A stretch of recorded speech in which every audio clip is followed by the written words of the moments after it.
Yun, good day mga paps, mga bossing. Nung topic natin ngayon is change oil ng GSC. Yan, ito nung unit. 2.0 gasoline engine po to. So, pakita ko sa inyo nung unit.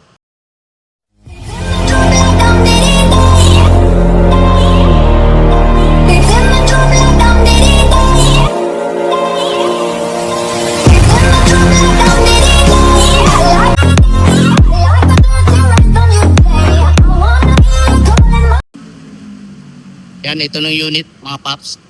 JAC. Yan. GS8. Ito nung kotse. Gagawin natin. 2.0 to gasoline.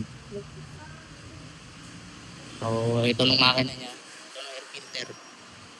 Makina niya parang Yaris Cross na hybrid. So, angat natin tapos i-change oil.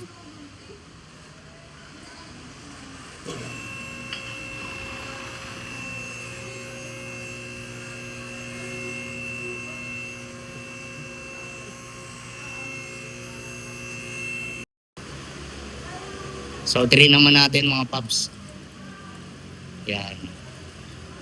Yan ang drain plug niya. Star ng drain plug yan mga paps. Flower. Ito nung oil filter.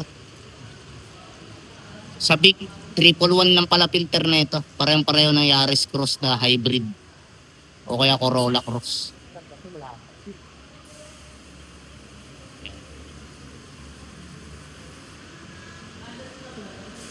Laki ng gulong.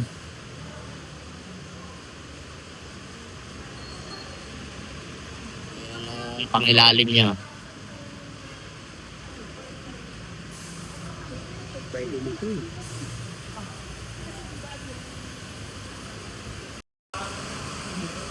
So yun, ito nung gamit namin. Fully synthetic. 5 liters. Kasi ang laman niya 4.5. Oil filter niya napasok 415.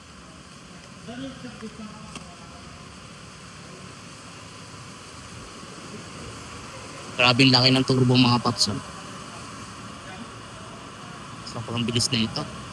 Laki ng turbo eh. Naka-turbo pa. 2.0 na gasoline na naka-turbo pa. So, yan. Salpak natin.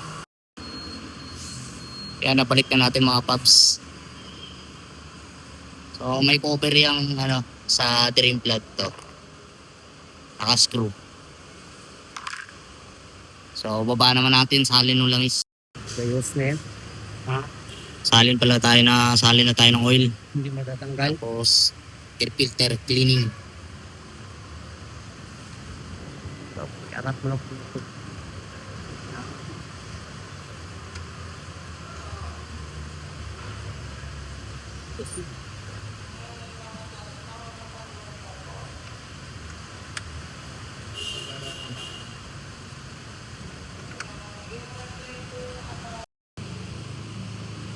Yun, nasalin na natin ng oil. Ito ng air filter niya ang haba.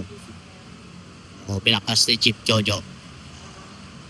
Ito lang yung mga tornilyo niya mga paps. Marami nga lang yan. Allen na star.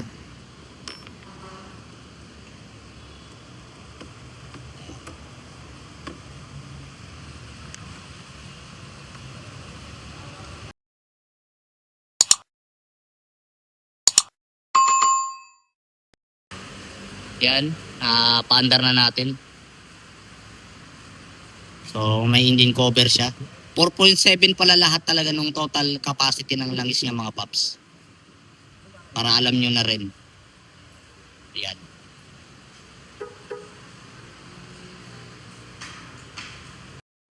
Yun, natapos na natin gawin yung GAC na China cars. So, tapos na natin yung change oil. So, meron tayo ulit bagong happy customer.